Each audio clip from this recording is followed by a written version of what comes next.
9 cosas que quizás no sabías sobre San Ignacio de Loyola. Os presentamos algunos hechos que marcaron la vida de uno de los santos más famosos de la Iglesia, fundador de la Compañía de Jesús y creador de los ejercicios espirituales. Aquí, algunos datos que todo católico debe saber sobre su vida. Primero, fue un noble.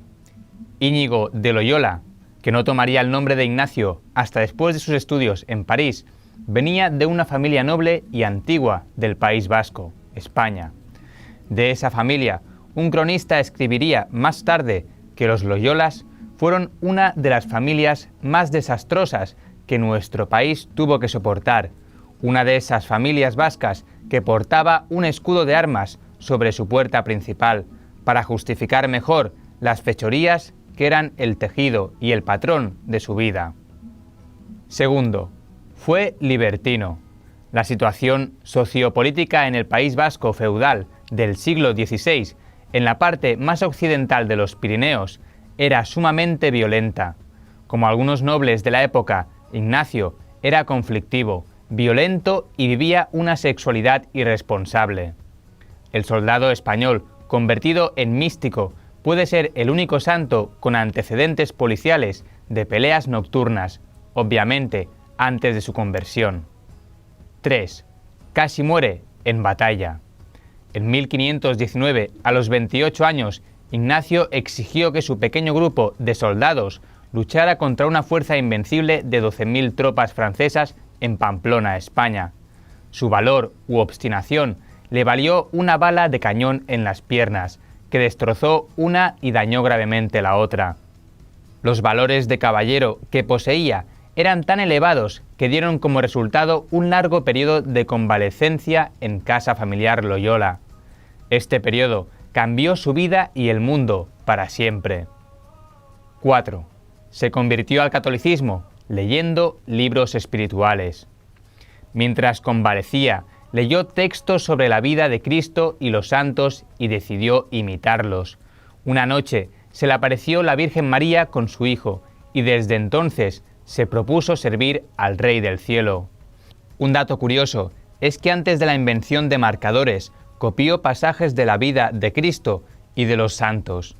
Las palabras de Jesús fueron escritas en rojo y las de su Santísima Madre en azul. 5. Su congregación iba a llamarse la Compañía de María. Después de su conversión, la Virgen se le apareció hasta en 30 ocasiones. Fueron tantas que Ignacio quiso llamar a su nueva orden originalmente la Compañía de María. Apenas terminó su convalecencia, se fue en peregrinación al famoso santuario de la Virgen de Montserrat, Cataluña, España. Allí tomó el serio propósito de dedicarse a hacer penitencia por sus pecados. Cambió sus lujosos vestidos por los de un pordiosero, se consagró a la Virgen Santísima e hizo confesión general de toda su vida.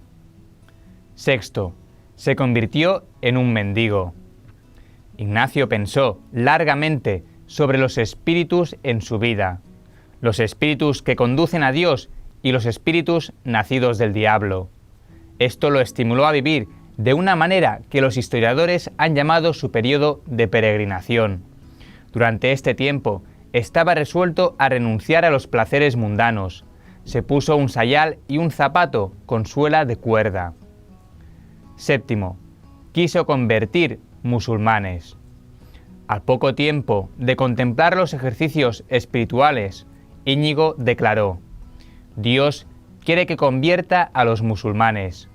Fue hasta Tierra Santa en 1523, donde predicaba en las calles enérgicamente y evangelizaba a todos los que podía. A pesar del entusiasmo, solo se quedó un año, porque le enfurecía la presencia de los mahometanos. Regresó a España y estudió latín, lógica, física y teología. También evangelizaba a niños y organizaba reuniones. 8. Sus compañeros fueron llamados diablos. Los primeros compañeros que tuvo en la Compañía de Jesús, fundada en 1540, fueron descritos como los 7 diablos españoles.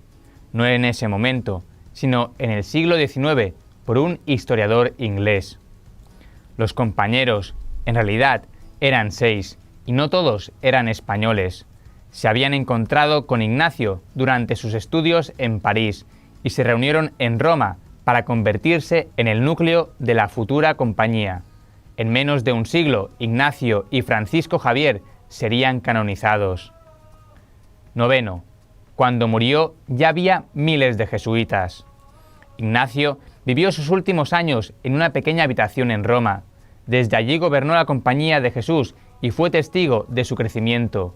De solo 6 jesuitas en 1541 pasaron a los 10.000 en 1556, el año de su fallecimiento. Los jesuitas se dispersaron por toda Europa, India y Brasil durante esos años. Y hasta aquí 9 datos curiosos que quizás desconocías sobre este gran santo, San Ignacio de Loyola.